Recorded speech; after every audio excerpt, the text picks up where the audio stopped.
We've been talking to different musicians about sense of place, the place that they come from. And you and I probably had fast food and watch MTV or whatever. We've seen a lot of the same thing in mass culture, but is there something in your music that comes out of the place that you consider your roots or your home? I think that most of the stuff that I play comes from where I come from, I think a musician's life is kind of like a regular life of a human being where your first 7 years, they determine who you are. In other words, if you come from Brooklyn and you live there from age 1 to 7, you can go anywhere in the world, you're still from Brooklyn, and that's going to really define who you are. And it's the same with music, although I don't think it's from 1 to 7. I think as a musician, what you're exposed to up to about the age of 17, 18 years old, that really determines who you are. And then everything else you just kind of pile on top of that. So for me, coming from New York, coming from the big city where all these influences were happening at the same time, and there's a lot of funk, there's a lot of jazz, and hip-hop was just starting when I was coming up, I think that really kind of determines who I am and my sound. Oh, you've also talked about, the kind of stuff you learned in the street versus you went to Queens College in music, right? So, and you've talked about the difference in that. Could you comment on that, like the difference between sort of street learning and school learning, or? Well, yeah, I came up kind of on 2 tracks as a musician. I had a formal training. I played clarinet all the way. I went to Music and Art High School, the LaGuardia School for high school, and I went to Queens College, all on clarinet. And then I played bass pretty much in the street, meaning I played in dance bands. I jammed with guys, and I just kind of learned as I went. And it's very 2 different ways of learning music, I think if you only learn in school, there's probably something that you're missing. And if you only learn in the street, there's something you're missing. From school, I kind of got to understand what it is I was doing. I know what the nouns and the verbs are of music, On the street, sometimes you just learn. It's kind of like learning how to speak without taking English courses. You just kind of absorb it. And so, playing in clubs and stuff and learning that way, you learn how to get people's attention really quickly, because your whole show will depend on whether you can keep people's attention. Whereas in school, the audiences are usually more controlled that you play for, so they have to pay attention, So you don't really develop that skill of really just kind of, really grabbing people, So I think both are really important. If you can get both, I think that's the ultimate. And do you I assume that you think those kind of performing arts schools are a good thing for young musician types. I mean, it seems like there's one in New Orleans that's been an incredible seed for new talent and stuff. I think performing arts schools are essential, to keep this music going, because there's not as much jazz going around in the real world these days. When I was coming up, there was a club, and I'm talking about like the 80s. There was a club every 2 blocks in the Village in New York, and uptown, there were places you could play and learn. And nowadays, I don't think that's the scene. And the schools, the kind of music performing arts schools, are really where you get to learn. So, I think without them, we'd really be in trouble. I'm just hoping that the scene will eventually revitalize itself and provide more street situations for musicians to learn in. That's great. You were the other thing we were asking people about, and thinking about place is the sort of difference between a musician who in studio album type film scoring work is a very kind of private thing, where you're working with collaborators, versus walking out on the stage and how the musicians have to go between that public private thing. How do you deal with that? I mean, I'll just leave it at that. Yeah, it's definitely 2 different ways of making music. You're in the studio with just the musicians, and like you said, it's a very private way of making music where you have to imagine your audience. You have to imagine who you're connecting to, or sometimes you don't imagine. Sometimes you just play for each other, But as soon as you get an audience in front of you, there becomes that dialogue, and it completely changes the music. You can't help it. I mean, you can't help but try to relate to the people standing in front of you, you know what I mean? So it's really 2 different ways of making music, which is really cool to me, because when you're making music for each other, or you're making music just based on what's in your mind, that's a real true reflection of what's going on internally, your private self. And then when you play for audience, that's kind of your public self. And I think it's nice if you're a good enough artist. I think it's a nice thing to be able to present both sides of yourself like that. Tell me about the film work stuff you do. I mean, do you enjoy that? I mean, do you try to play off the picture, or how do you conceptualize, film score work? When I write for films, it's really, you basically give yourself to the film. You're basically there to try to help guide people emotionally through the story. And that's really all you do. So what you really have to do is understand what the director is really trying to do. You really want to find out what the director wants the audience to feel. In other words, you watch movies, we've all experienced it, where we're really feeling for a guy who we have no business feeling for. He could be a murderer, he could be like a really messed up dude, but because of the way he's presented in this film, we're feeling for him. And that's partially due to the way the composer writes the music. If we tell you to like a guy musically, you subconsciously won't know why, but you're going, hey, he killed 14 people, but he's pretty cool. He has, there's another side to him, So it's good for me, man, because it's not under my control. It forces me to find colors and find moods that I normally might not go for. And then when I go to make my own music, I have so many more tools available to myself because I've already kind of experimented with them in doing this movie. I heard this guy last night. He's an Art Gormley. He's a sculptor in England, and he said the seeds of every project, as he's working on a project, he's living in the moment, but the seed for the next project is always kind of born in that project he's working on now. Do you kind of feel that you've kind of progressed through a series of For me, learning? my inspiration for music, my biggest problem when I'm doing an album is eliminating the ideas. You know what I mean? I've got a million of them, and it's really just going what makes the most logical sense based on what I just did and what I've done recently and where I want to go. What's the next logical step? It's not really difficult finding the ideas. It's just, for me, it's paring down and going, no, it's not time for this idea, or it's not time for that idea. So I think it's true that when you're working on a project, you go, okay, I can see the next logical step, because this is becoming real, this project here, and now it's starting to tell me what I need to do next. It's the same when you solo. When you're soloing, the hardest part about playing a solo is the first line. That's the one you got to pull out of the air, The next line is just the most logical answer to the thing you just played. So you really end up just answering yourself. So if you can get started, then you'll be all right. Oh, that's interesting. I've noticed your website is really, really active, and you seem to be responding to people on your website. Do you like that kind of interaction on the web with your audience? I mean, I love interacting with my audience on the web, on the internet. Like 20 years ago, man, you put out an album, and if you're a human being and you put out an album, that means you want to connect to an audience. You want to get the response back. That's the whole point. And 20 years ago, only thing we had to go by was what some jaded critic would write about you'd have to open up some magazine. And the critics, they're really trying to tell you more about themselves than they are trying to tell you about your music, which is natural.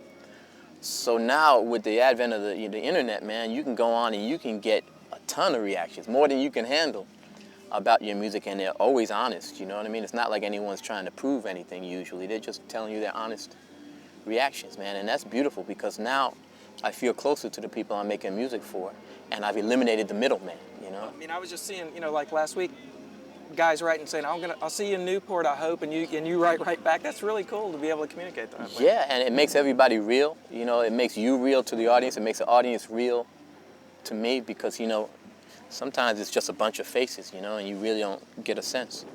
But, it's, I think it's one of the most positive things of the internet is just connecting people and making everybody real.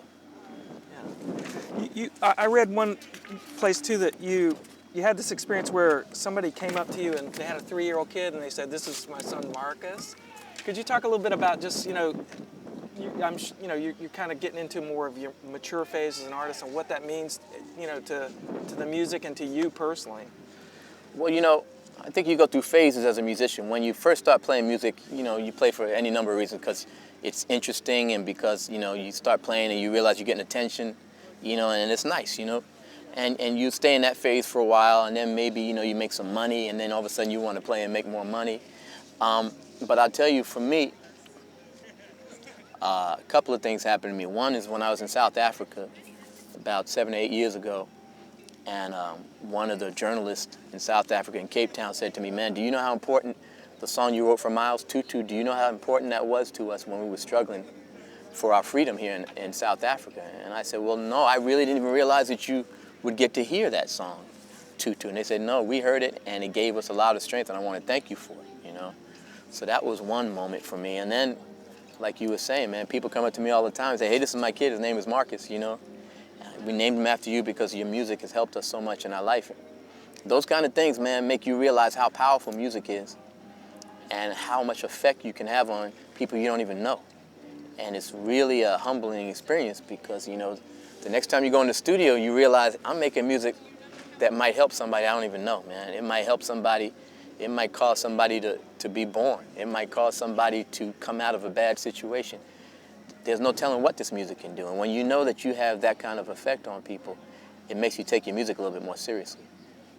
I noticed on your website too, you touch a little bit about being a spiritual person. I mean, I don't know if you want to talk about your spiritual feelings or whatever. I mean, you seem pretty grounded and. You know, the most important thing about being a musician and trying to stay in touch with your spirit is to recognize that the music doesn't come from you. If you think that the music is being generated from inside you, then it's very easy for you to run out of stuff, you know, and it's very easy for you to get buried under the weight of making music. But if you only recognize that it's just coming through you, that, you know, that God has created this incredible life and all you have to do is live it and then interpret it through your music. So the music's really just coming through you. As long as you recognize that, man, it takes all the weight off, it takes all the pressure off, man. And you realize that your most valuable gift is simply your filter, you know, the way you see things and the way you present it back to people. So it's not that heavy, you know what I mean? It's not that difficult. All you gotta do is be yourself and interpret life. And hopefully, you know, when you present it to people, it'll resonate for them. Amazing, that's pretty amazing.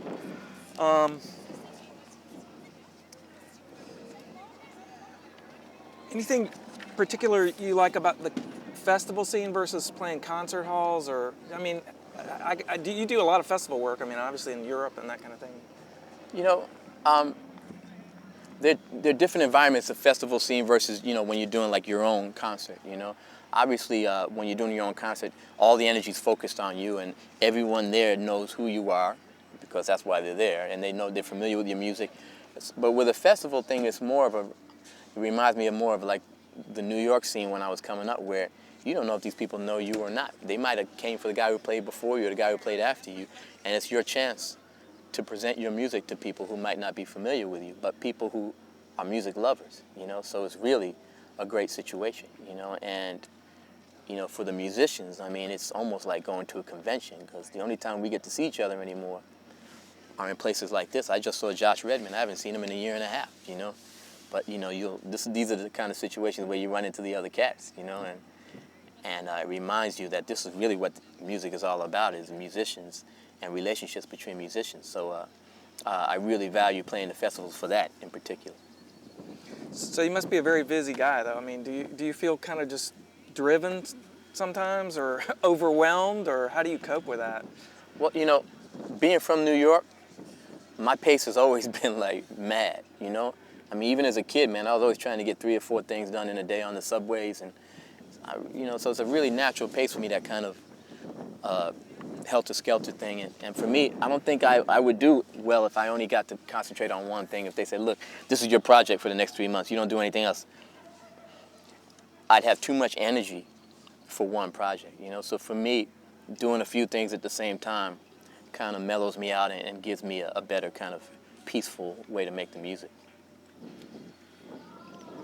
I think that's pretty much it. Let's see. Some of your most fruitful or intense, you know, kind of synergy collaborations with Luther Vandross and Miles and that kind of thing. Does one of those stand out with you, that it's something that's really kind of stuck with you longer than others? That might be a tough question. I don't know. No, man, I've had some amazing kind of musical relationships, man. I've been very blessed that way, man. Roberta Flack, Luther Vandross, Miles Davis, David Sanborn, Shaka Khan, Aretha Franklin. You know what I mean? I don't think any one is any more important than the other. They're all really tremendously important for me. I mean, it really shaped who I am. I mean, I think as a musician, Miles was probably the most profound, just because when I got to him, his history had already spanned 40 years, you know, and there was so much under each word that he said, you know, and everything he said was so deep, and the things that he said I'm still figuring out now, and he's been gone for like 16 years. I'm still going, oh man, that's what he meant, you know? And sometimes because I respected him so much, the stuff that he said wasn't deep, and I gave it deepness, but even that's inspiring, you know what I mean? It just makes me go somewhere else. So I would probably have to look at Miles as being a tremendous influence, but Luther Vandross, he was the first guy I saw from the beginning of his career to complete stardom, you know, and I saw what it took. I'd never seen a belief in oneself as strong as Luther had. You know, when he first started sending out his little demos, everyone told him, man, look, all you do is sing. You know, there's really no place for just a stand-up singer. This was in the days of Earth, Wind & Fire and Cameo and all these bands who had like 14 guys with suits on and laser beams and smoke bombs going off, you know. And all this cat did was sing. And they told him, well, I don't know. And he stuck to his guns. He didn't change his music. And somebody finally relented and gave him a little record deal, and the record just caught on fire. You know, people had been thirsting for this kind of music, and he had it. And I saw him make decisions like that throughout his life, man, and saw it pay off for him, man. So it's incredible lessons I learned from him. We're trying to ask people too, I mean, to thank JVC for, you know, they've been a big sponsor of this festival, and they've sponsored jazz festivals all over. And there's a way in which they really kind of contributed to keeping the thing alive. So I don't know if you feel comfortable with that, but we're just sort of say thank you for, they've been sponsoring this since 1984. Since '84? Yeah. that's a lot of. And they come back and they just want to do a nice piece of people acknowledging that their support for JVC from Japan? Yeah. Okay, that's no problem for me. I'm a JVC artist. They put my records out in Japan, so this will be good for me. So, do you want me to do it like a promo, or do you want me to be answering a question for Yeah, you? answer the question would be better, to be honest Okay. with you. So how do you feel about JVC and their, you know, do you think they've been somebody that's been a supporter? And I think the thing about JVC is that they're an incredible supporter of jazz. I mean, they distribute my records in Japan, and, you know, the jazz market all over the world is starting to get a little small, and JVC hasn't flinched. I mean, they're really still standing behind this music, and, you know, when it turns around, which I'm sure it will, I think one of the reasons is going to be because of the commitment JVC has to putting this music out and presenting this music to people. So, man, I'm happy they're around, man. I'm happy they're, hey, man, what's going on? I'm just happy JVC's here, man, doing their thing, and, you know, keeping this tradition going, man. You know, this Newport festival is an old festival. I remember Miles telling me about this festival from back in the 50s. So to keep it going, man, is a huge commitment. So I'm really happy they're around. thank you so much. That's great. That's really good.